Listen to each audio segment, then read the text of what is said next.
Hello बच्चों, आज हम सेट्स के बारे में पढ़ेंगे। सेट्स, यह क्लास 11th का फर्स्ट चैप्टर है। तो सेट्स क्या होते हैं? तो आप सभी ने डेली लाइफ में सेट के बारे में पढ़ा होगा। जैसे हम किताब लेने जाएं दुकान में तो बोलते हैं हम कि 6th क्लास का एक NCERT बुक का सेट दे दो, वो होता है। फिर आपने भी और कई जगह सुना होगा, जैसे कि चीज़ें कि कुछ सामान इधर उधर बिखरा हुआ है, मैं इसको सेट कर रहा हूँ। इधर आपने सुना होगा सेट्स, परंतु मैथ में जो हम सेट पढ़ते हैं वो इससे बिल्कुल ही अलग है। ऐसा सेट बिल्कुल भी नहीं है। जो हम मैथ में पढ़ते हैं वो अलग सेट होता है। तो इसकी डेफिनेशन क्या होती है? Set is a collection of well defined objects. तो क्या होते हैं? Set is a collection of well defined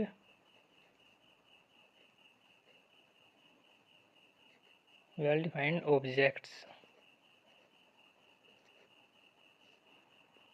sets क्या होते हैं? Sets is a collection of well defined objects, यानी यह एक well defined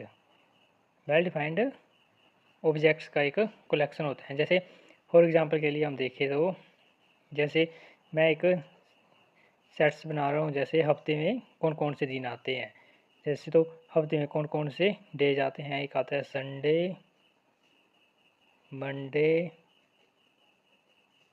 Tuesday, Wednesday,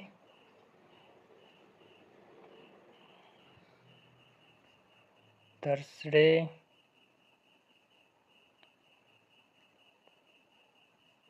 Friday and Saturday. तो मैंने हफ्ते का एक वीक में आने वाले जो भी दिन आते हैं उसका एक सेट्स बनाया है, यानी एक सेट्स बनाया, उसको मैंने एक ब्रैकेट के अंदर लिखा। तो सेट्स क्या होते हैं? ये कलेक्शन ऑफ वेल डिफाइंड, यानी वेल डिफाइंड होते हैं। जैसे मैं अगर आपको बोलूँ कि एक हफ्ते में कौन कौन से दिन आते हैं उनका सेट्स बनाओ, तो आप भी यही Sunday, Monday, Tuesday, Wednesday, Thursday, Friday, Saturday, इन्हीं डेज का सेट बनाओगे। अगर मैंने किसी तीसरे व्यक्ति को बोला, अगर मैंने किसी, जैसे हम हिमाचल में रह रहे हैं, हिमाचल वाले व्यक्ति को बोला कि एक हफ्ते में आने वाले डेज का एक सेट बनाओ, तो वो भी इन्हीं डेज का एक सेट बनाएगा। तो मैंने अगर हिमाचल से बाहर जैसे दिल्ली वाले किसी आदमी को बोला कि एक वीक में आने वाले जो भी डेज होते हैं उसका एक सेट बनाइए, तो वो भी इन्हीं डेज का एक सेट बनाएगा। तो इसका मतलब हो गया कि ये वेल डिफाइंड है। तो ये इसको हम सेट कह सकते हैं, क्योंकि एक वेल डिफाइंड, अगर किसी भी व्यक्ति को बोला जाए कि किसी भी चीज़ का एक सेट बनाई, तो वो एक हफ्ते का सेट बनाई, तो वो इसी को इन्हीं डेज को बनाएगा, इसके अलग नहीं बनाएगा। तो ये होते हैं सेट। तो इसमें ये जो होते हैं इसको बोलते हैं नोटेशन इसको बोलते हैं नोटेशन। और जो बीच में आ रहे हैं Sunday, Monday, Tuesday, Wednesday, Thursday, Friday, Saturday, इसको बोलते हैं एलिमेंट्स। इनको क्या बोलते हैं? एलिमेंट्स भी बोल सकते हैं, ऑब्जेक्ट्स भी बोलते हैं इनको कई जगह। तो एलिमेंट्स याद रखना है इसमें। तो ये होते हैं, ये जो इसको बोलते हैं नोटेशन। और जो इस ब्रैकेट के अंदर लिखी हुई है टर्म्स, इस ब्रैकेट के अंदर जो लिखे हुए एलिमेंट, इनको बोलते हैं एलिमेंट्स। इसके अंदर कोई भी नंबर जो लिखा हो, नंबर या कोई अल्फ़ाबेटिकल लिखा हो, उसको बोलते हैं एलिमेंट्स। जैसे एक और बनाता हूँ मैं, जैसे 1 2 3 4 अप टू सो ऑन, आगे तक जा रहे हैं। तो ये कौन सा सेट हुआ है? नेचुरल नंबर का। कौन सा सेट हुआ? ये नेचुरल नंबर का सेट, जिसमें ए जो है इसको नोटेशन बोलेंगे। और जो 1 2 3 4 अप टू सो ऑन, ये अनंत तक जा रही है, इन्फिनिटी। तो ये क्या हुए? ये एलिमेंट हुए, इनको बोलेंगे एलिमेंट्स। तो क्या बोलते हैं?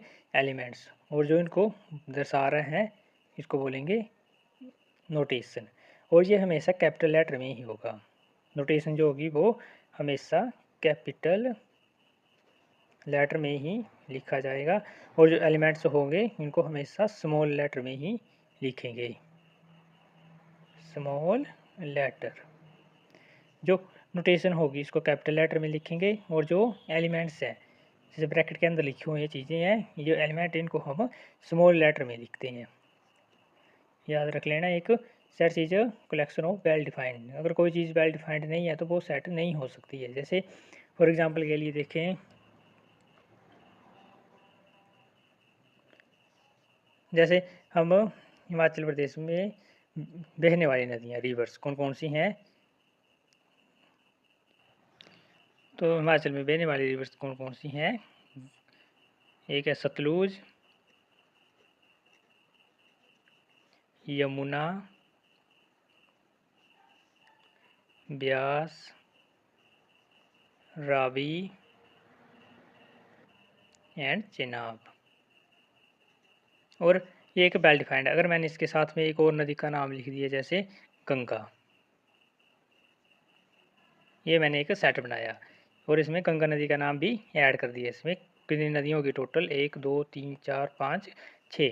अगर हम बोले जाए कि यह सेट एक वेल डिफाइंड है या नहीं, तो ये वेल डिफाइंड नहीं होगा, क्योंकि इसमें हिमाचल में सिर्फ 5 नदियाँ ही बहती हैं, यानी 5 रिवर ही फ्लो करती हैं हिमाचल प्रदेश में, और गंगा नदी हिमाचल में नहीं आती है, हिमाचल से बाहर आती है, तो ये वेल डिफाइंड सेट नहीं होगा। अगर मैंने आपको बोला कि एक हिमाचल में बहने वाली नदियों का सेट बनाओ, तो आप इन 5 नदी का ही सेट बनाओगे और गंगा इसमें ऐड नहीं होगी।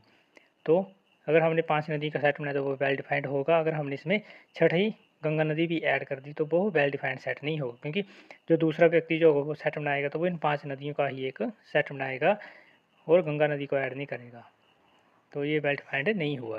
वेल डिफाइंड वो होगी बिल्कुल, अगर कोई चीज़ हमने तैयार की है, कोई दूसरा व्यक्ति तैयार करेगा तो वो भी सेम ही चीज़ होगी जो चीज़ हमने तैयार की है। अगर दूसरा तीसरा व्यक्ति जो कोई भी चीज़ बनाएगा तो वो भी इन दोनों के जैसी ही होंगी, इससे अलग नहीं होगी। वो होता है सेट वेल डिफाइंड।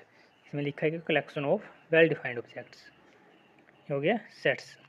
ये इंपॉर्टेंट लाइन लिख देता हूँ मैं एक, कि sets are usually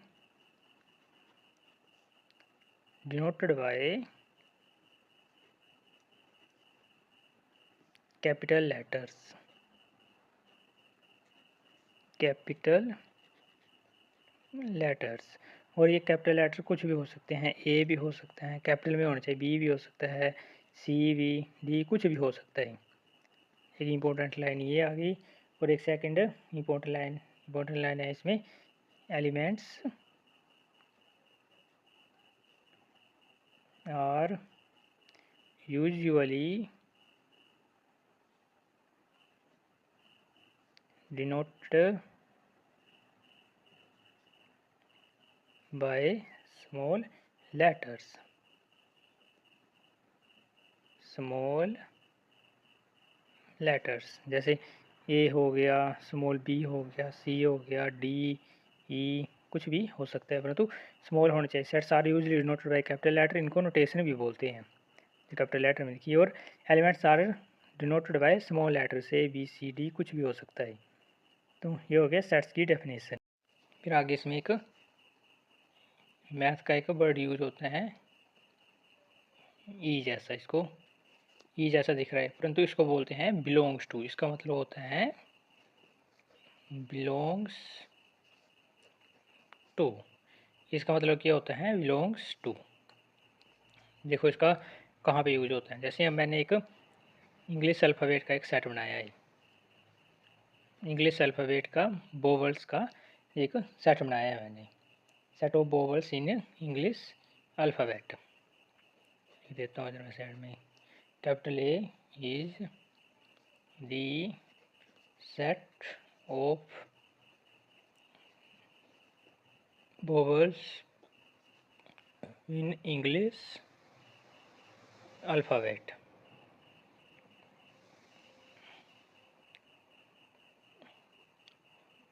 English alphabet का एक सेट बनाया ए इक्वल टू, तो वोवेल्स कौन कौन से होते हैं और एलिमेंट स्मॉल में लिखते हैं, ए ई आई ओ यू, ये होते हैं इंग्लिश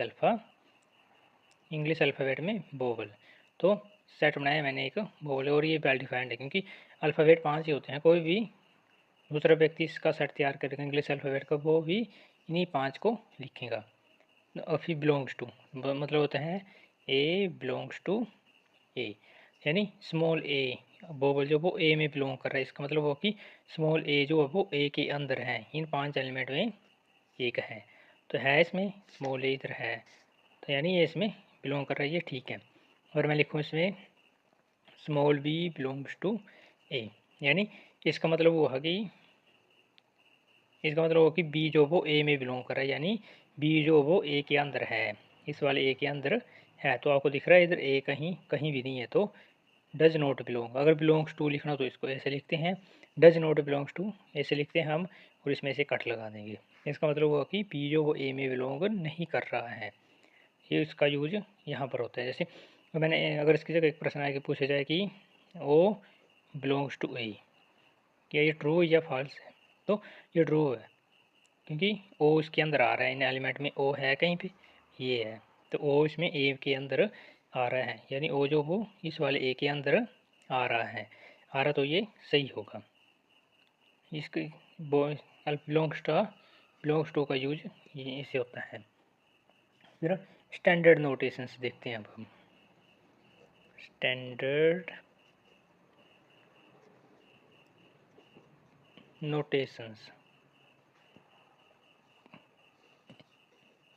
स्टैंडर्ड नोटेशन यानी हमने अपने काम को आसान करने के लिए, जल्दी करने के लिए एक हमने स्टैंडर्ड नोटेशन दे दी है। जैसे नेचुरल नंबर, जो कैपिटल एन जो होता है वो होता है natural number. O set of whole natural number, यानी इस 1 2 3 up to so on infinity, अनंत तक जा रही है, N equal to a set of whole natural number. कहीं पे अगर आपको एन दिख जाए लिखा हुआ, तो इसका मतलब होता है कि वो सेट है एक नेचुरल नंबर का। फिर कैपिटल डब्ल्यू का मतलब होता है set of all whole numbers, यानी होल नंबर कौन सी, 0 से शुरू होते हैं, 0 1 2 3 अप टू सो ऑन। अगर कहीं पे डब्ल्यू लिखा मिल जाए तो इसका मतलब होता है कि set of all whole numbers. फिर आगे आता है इसमें जेड से हम इंटीजर्स को नोट करते हैं, तो जेड हुआ इसमें और सेट ऑफ ऑल इंटीजर्स, ये हुआ जेड का मतलब। फिर अगर आगे आता है एक जेड पॉजिटिव या कैपिटल जेड नेगेटिव आएगा नेगेटिव, तो ये हो गया set of all negative integers, ये नेगेटिव वाले का हुआ। और पॉजिटिव वाले का हुआ set of all positive integers, ये हो गया जेड पॉजिटिव और जेड नेगेटिव। फिर आगे आता है एक क्यू का मतलब होता है सेट ऑफ रैशनल नंबर, और set of all rational number, यानी जो पी अपॉन क्यू के रूप में होती हैं, ऐसे 1/2 3/4 अप टू सो ऑन, वो सेट ऑफ रैशनल नंबर। फिर आगे आता है एक कैपिटल आर का मतलब होता है set of all real number कौन से होते हैं, जिसमें रैशनल नंबर भी आते हैं और इरेशनल नंबर भी आते हैं, वो होते हैं रियल नंबर। अगर जैसे आर पॉजिटिव और आर नेगेटिव, वो भी इसी तरह होगा। आर पॉजिटिव होगा तो set of all positive real number, Z negative होगा तो set of whole negative real number, positive और नेगेटिव, इसकी तरह होगा बिल्कुल ये भी, बस इंटीजर्स की जगह इधर रैशनल रियल नंबर लिखा होगा।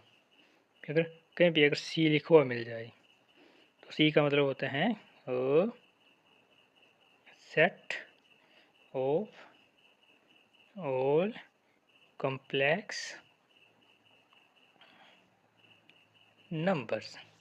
अगर प्रश्न में कहीं पे भी लिखा हुआ अगर एन मिल जाए तो एन का मतलब होगा और set of all natural number. W मिल जाए तो होल नंबर, जेड ऐसे Z, Z positive Z negative, Q R positive R negative, और सी का मतलब होगा set of all complex numbers. तो ये हो गया स्टैंडर्ड नोटेशन। ये जो लिखी हुई है कैपिटल में, ये ये ये इनको बोलते हैं नोटेशन, इनको बोलते हैं नोटेशन। जैसे कैपिटल एन है तो इसको बोलेंगे नोटेशन, इसको बोलेंगे नोटेशन। और जो ब्रैकेट के अंदर लिखे हुए हैं इनको बोलेंगे एलिमेंट, क्या बोलेंगे इनको, एलिमेंट बोलेंगे। और जो ये लिखा हुआ है कैपिटल में इसको बोलेंगे नोटेशन, इधर लिख देता हूँ एक बार, इधर इसको बोलेंगे नोटेशन। और किस में होगी हमेशा ये कैपिटल लेटर में लिखते हैं इसको। और ए ई आई ओ यू ये क्या है, एलिमेंट है, क्या ये एलिमेंट्स है। और किस में होते हैं ये हमेशा स्मॉल लेटर में लिखे होते हैं, ये स्मॉल लेटर। अगर कैपिटल लेटर में लिखे तो गलत हो जाएगा ये, और इसको स्मॉल लेटर में लिखेंगे तो ये गलत हो जाएगा, सेट नहीं होगा फिर पूरा उनका। ये होती हैं स्टैंडर्ड नोटेशंस। तो बच्चों अगर आपको ये वीडियो अच्छी लगी हो तो please like subscribe and share कर देना। Thank you.